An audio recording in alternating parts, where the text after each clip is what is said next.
Becky's phone rang just as she was placing dyed Easter eggs into a basket for her 6-year-old daughter. She smiled when she saw her mother's name. The smile disappeared before the call even ended. "Don't come today," Diane said flatly. Becky frowned. "Mom, what do you mean?"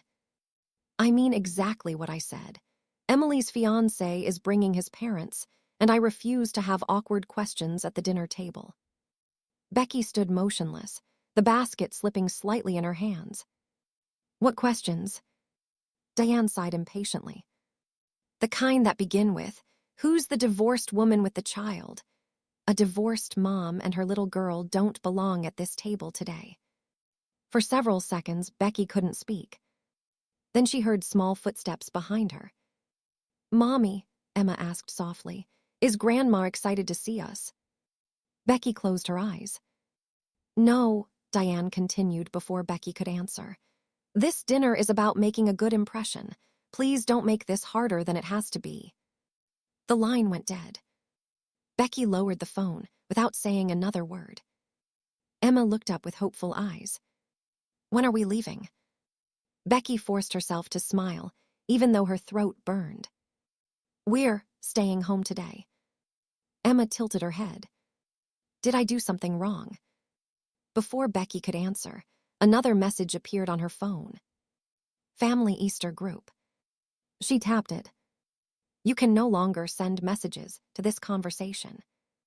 The family had removed her. And somehow, that hurt almost as much as her mother's words. Becky spent the next hour pretending everything was normal. Instead of packing casseroles into the car like every Easter before, she roasted a small chicken, mashed potatoes, and arranged colorful vegetables onto 2 plates instead of 12. Emma hummed happily while placing paper bunny decorations around their tiny dining table. She had no idea she had been excluded simply because her mother had signed divorce papers a year earlier. Watching her daughter smile made Becky's chest tighten. For years, she had accepted being overlooked. She had babysat for Emily whenever asked. She had organized birthdays. She had cared for Diane after surgery. She had never complained. Yet the moment her marriage failed, she had somehow become the family's embarrassment. Across town, Diane moved proudly through her beautifully decorated dining room, directing caterers and adjusting floral centerpieces. "The silverware needs to match," she instructed. Emily laughed beside her. "Mom, relax." "I will," Diane replied, smoothing the tablecloth, "once everything is perfect." Everything. Except Becky. Photos from the gathering soon began appearing on social media. Emily posing with her fiancé. Relatives smiling around the decorated table. Grandpa's empty chair. Grandma's empty chair. Becky frowned. They were supposed to be there. She set the phone aside before Emma could notice. Instead, she lit 2 candles. "Ready for our Easter dinner?" she asked brightly. Emma grinned. "The best one ever." They joined hands. Just as Becky finished saying grace, a firm knock echoed through the house. She wasn't expecting anyone. Emma jumped from her chair. "I'll get it." "No, sweetheart." Becky walked slowly to the front door and opened it. Standing on the porch were Grandma and Grandpa. Grandpa held a warm casserole dish wrapped in a towel. Grandma carried her famous homemade pie. Both were still wearing their Sunday church clothes. Grandpa smiled gently. "I think we're eating dinner at the right house." Becky stared in complete disbelief. "Grandma, Grandpa, what are you doing here?" Grandma stepped inside without hesitation. She looked directly into Becky's eyes. Then she quietly said, "Because after tonight, everyone is finally going to learn why." Becky closed the front door behind her grandparents, still trying to make sense of what was happening.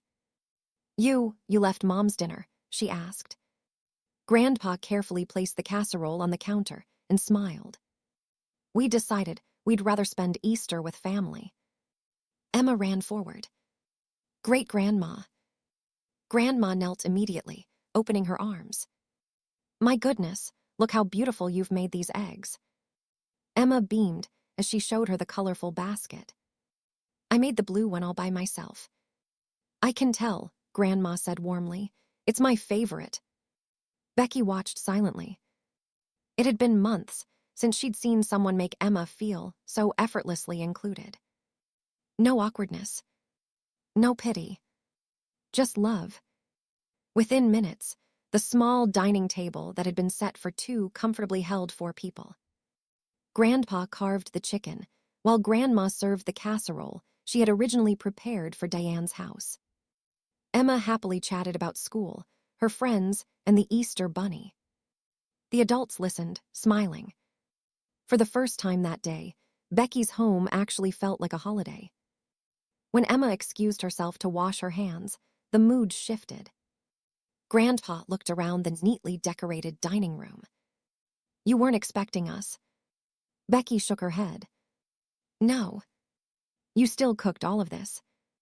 I promised Emma we'd celebrate anyway. Grandpa slowly nodded. You've always done that. Done what? Made the best of being given the least. The words settled heavily over the table. Grandma reached across and gently covered Becky's hand. Diane told me you weren't coming because you had other plans. Becky stared at her. I never said that. Grandma's expression tightened. I suspected as much. Becky lowered her eyes. She called this morning. Grandma waited. Becky hesitated before quietly repeating the words she had heard only hours earlier. She said, a divorced mom and her little girl don't belong at the table. Neither grandparent spoke. Grandpa slowly removed his glasses. Grandma's face fell with unmistakable disappointment. I hoped, she whispered, that I had misunderstood your mother. After a long silence, Grandma asked carefully, has she treated you like this before? Becky gave a small, humorless laugh. You mean today? I mean over the years. Becky leaned back in her chair. I didn't think much about it when I was younger. Grandma listened without interrupting. Emily was always the easy one, the successful one. If something went wrong, somehow it became my responsibility to fix it. She looked toward the hallway, where Emma was singing softly to herself. After my divorce, it got worse. Grandpa frowned. In what way? If someone asked why I wasn't at Christmas, Mom would tell them I was busy. If I wasn't invited to birthdays, she'd say I wanted space. If relatives visited, she'd conveniently forget to mention I lived 20 minutes away. Grandma's eyes widened. She told us you preferred staying home. Becky looked up in surprise. She said that. Grandma nodded slowly. Several times. Becky felt as though another piece of the past had suddenly fallen into place. So everyone thought. That you were distancing yourself, Grandpa finished quietly. No, Becky said. I was waiting for invitations that never came. Emma returned carrying 4 slices of pie. I cut them myself. Grandma smiled instantly. They're perfect. Emma proudly handed everyone a plate before sitting beside Grandma. This is the best Easter ever. The innocent comment filled the room with silence. Grandma blinked several times before smiling back. I'm very glad we came. Emma leaned against her shoulder. So am I. As Emma happily ate her pie, Grandma reached into her purse. Her fingers rested on a large sealed envelope. She didn't remove it. She simply held it for a moment before looking across the table at Grandpa. He gave the smallest nod. Whatever decision had brought them here had been made long before tonight. Becky noticed the silent exchange. She looked from one grandparent to the other. Grandma. Grandma met her eyes. What's really going on? Across town, Diane glanced toward the front door for what felt like the 10th time. Her smile was beginning to strain. Emily noticed. Mom, are you expecting someone? Your grandparents should have been here by now. She checked her phone again. No messages. No explanation. The fiancé's parents, Richard and Helen, exchanged polite glances but said nothing. Diane forced another smile. They're usually very punctual. She stepped into the hallway and called Grandma. No answer. She called Grandpa. Straight to voicemail. Her irritation quickly turned into embarrassment. 5 minutes later, Diane dialed again. This time, Grandma answered. Diane. Mother, where are you? We're having Easter dinner. I know that. Where? There was a brief pause. With Becky. Diane's face hardened. What? Grandma's voice remained calm. Family doesn't abandon family. You left my house. We chose to. You've embarrassed me in front of everyone. No, Grandma replied evenly. The embarrassment began long before we walked out. The call ended. Diane stared at the phone in disbelief. Emily approached carefully. What happened? There with your sister. Within minutes, Diane grabbed her purse. We're going. Richard spoke up politely. If this is a family matter.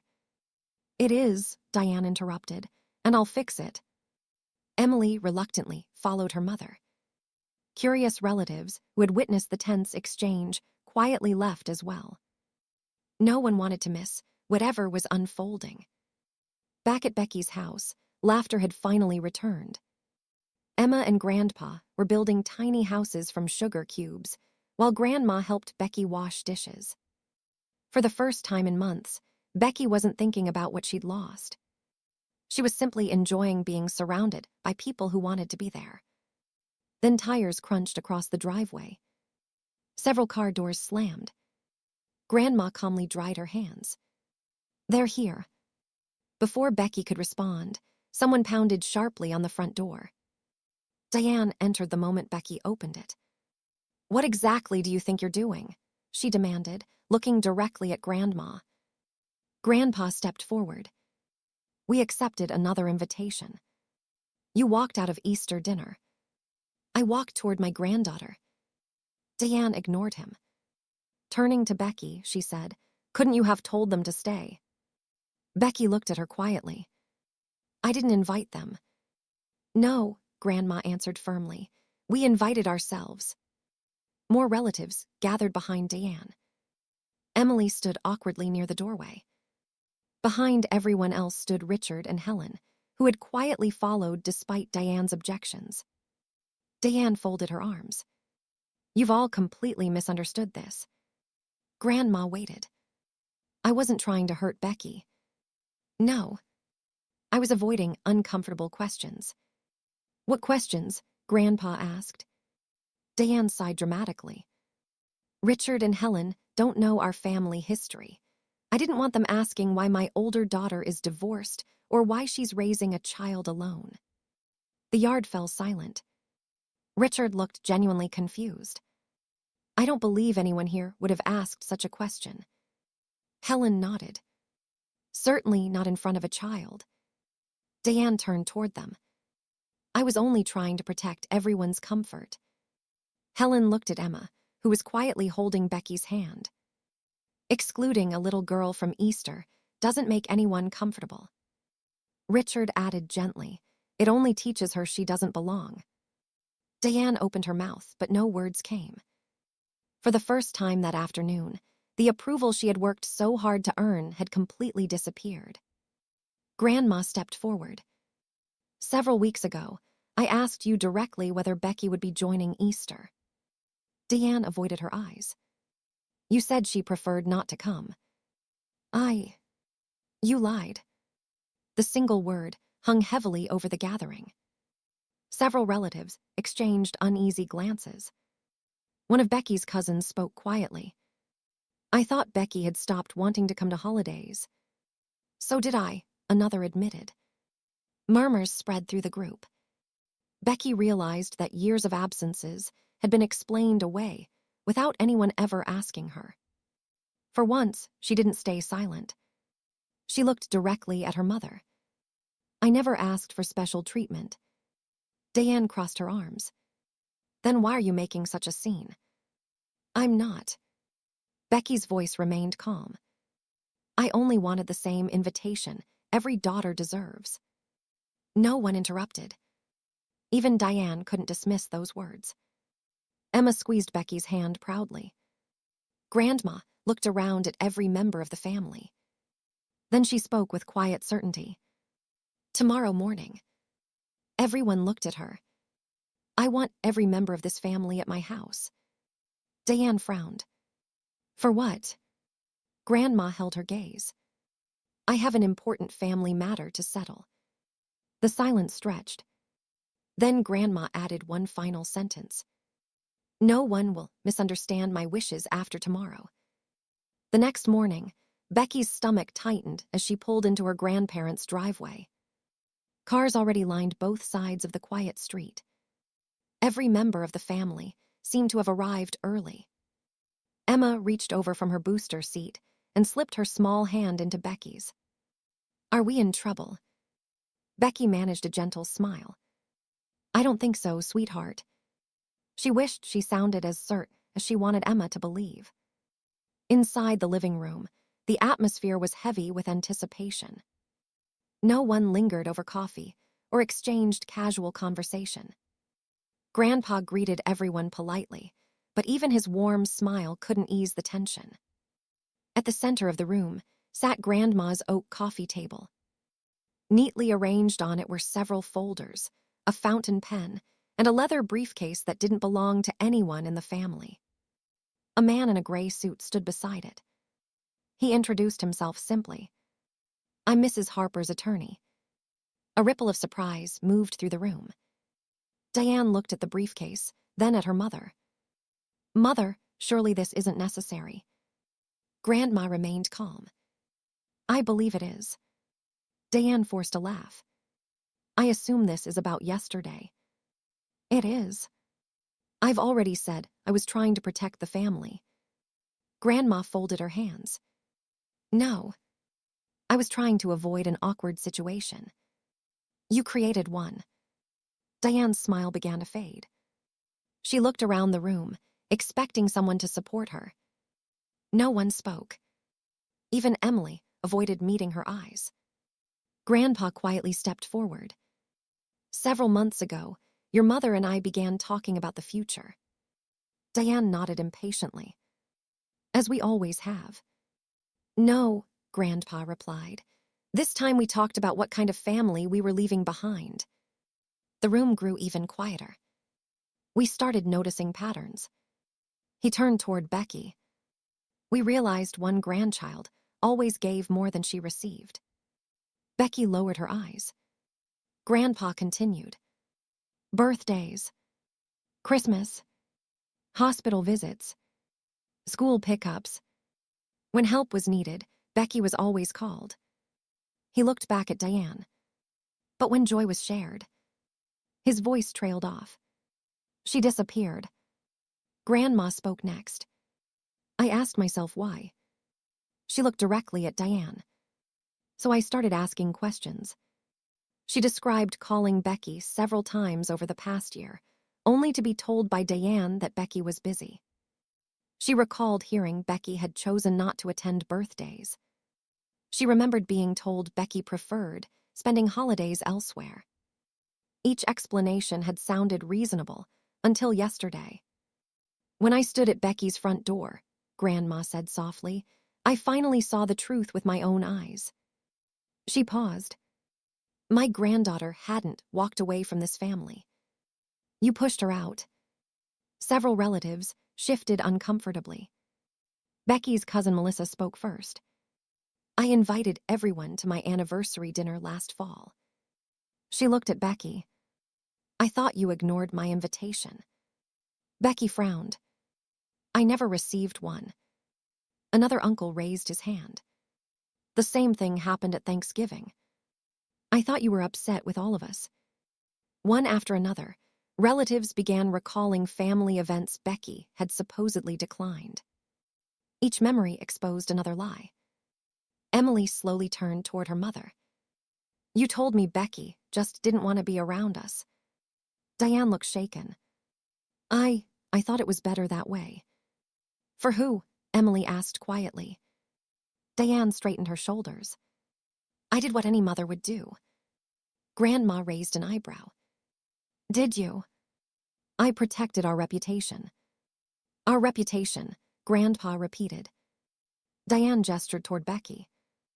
Her divorce became the first thing people asked about. Becky remained silent. Grandma did not. A reputation built on cruelty isn't worth protecting. The words landed with unmistakable force. No one argued. The attorney quietly opened his briefcase. He removed a thick folder secured with a ribbon. Diane immediately stepped forward. I don't think this needs to happen in front of everyone. Grandma looked at her steadily. It does. This is private. No. Grandma's voice was firm but measured. The reasons behind my decisions belong to this family. Diane's confidence visibly crumbled. For the first time, she looked uncertain. She glanced toward the attorney, toward Grandpa, toward Emily. No one came to her defense. The attorney untied the ribbon, opened the revised will, and prepared to read. The room became so silent that even Emma stopped swinging her feet beneath her chair. The attorney adjusted his glasses and looked around the room before speaking. Mrs. Margaret Harper has requested that this explanation be heard before the contents of her revised estate plan are read. He stepped back. Grandma remained seated, her hands folded calmly in her lap. For a long moment, she simply looked at each member of her family. Then her eyes settled on Diane.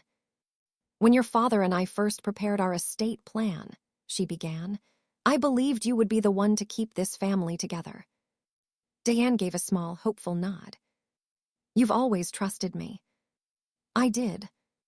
Grandma's voice remained gentle. But trust has to be protected. She looked toward Becky. I thought your absences from birthdays, Christmas dinners, and family gatherings were your own choice. Becky quietly shook her head. They weren't. I know that now. Grandma took a slow breath. Over the past year, little things stopped making sense. She explained how relatives repeatedly mentioned missing Becky, while Diane always had an explanation ready. Becky wanted a quiet holiday. She already had plans. She needed space. Each excuse sounded reasonable on its own. Together, they formed a pattern. So I started calling Becky myself. Grandma smiled sadly. I discovered she never knew about several of those gatherings. The room fell silent again. Easter confirmed everything. Grandma's voice grew firmer.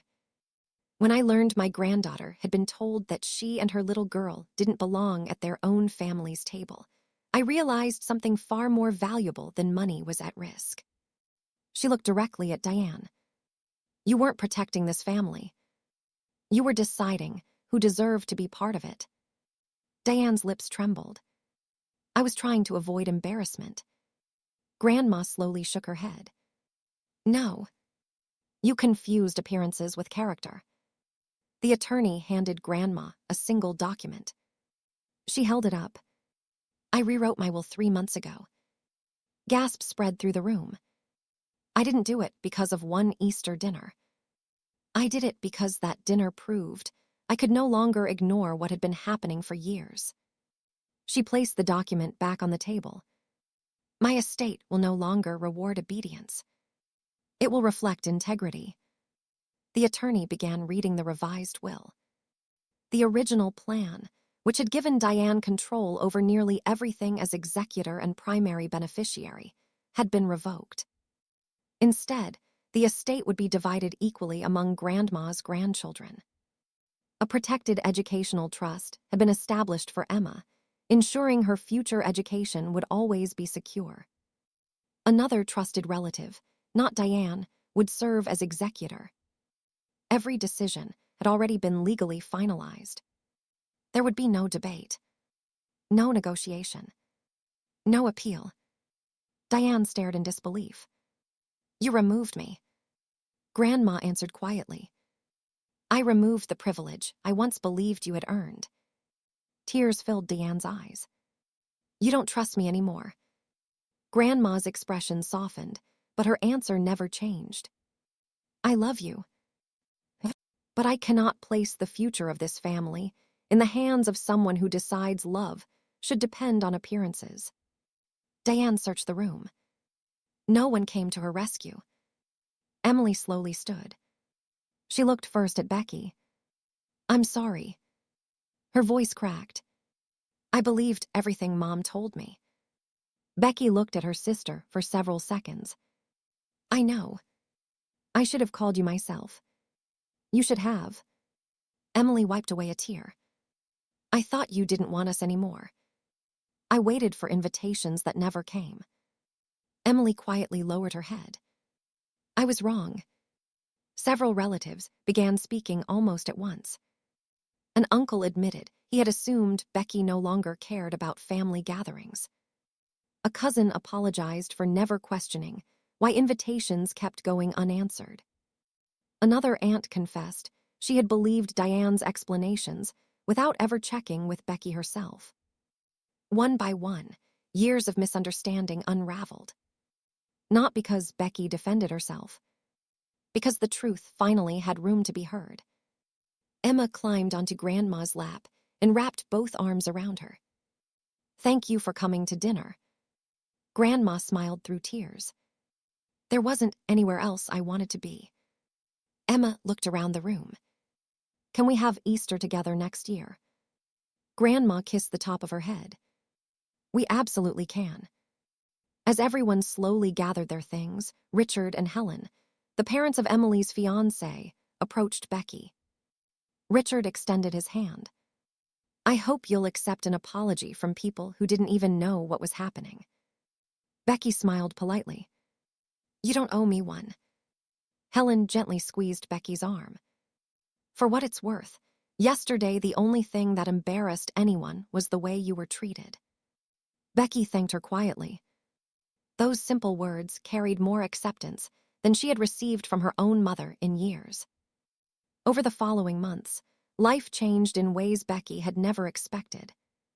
She stopped waiting for invitations that might never come. Instead, she created traditions of her own. Sunday dinners with Grandma and Grandpa became a regular part of Emma's childhood. Relatives who genuinely wanted a relationship with Becky began calling her directly instead of relying on Diane. The family gatherings became smaller. They also became warmer, calmer, and honest. No one worried about maintaining appearances anymore. They simply enjoyed being together. Diane remained part of the family, but her influence never returned. No one accepted her explanations without question. Decisions were shared instead of controlled. Respect replaced fear. And for the first time in years, Becky no longer felt like she had to earn her place. She already had one. She always had. It had simply taken someone brave enough to defend it. Grandma often reminded Emma of one lesson she hoped would outlive every dollar she owned. An inheritance isn't just about what you leave behind. It's about the values you choose to pass on. Becky looked around one Easter table a year later, Grandma smiling, Grandpa laughing with Emma, relatives talking freely without tension, and finally understood something she had spent years searching for.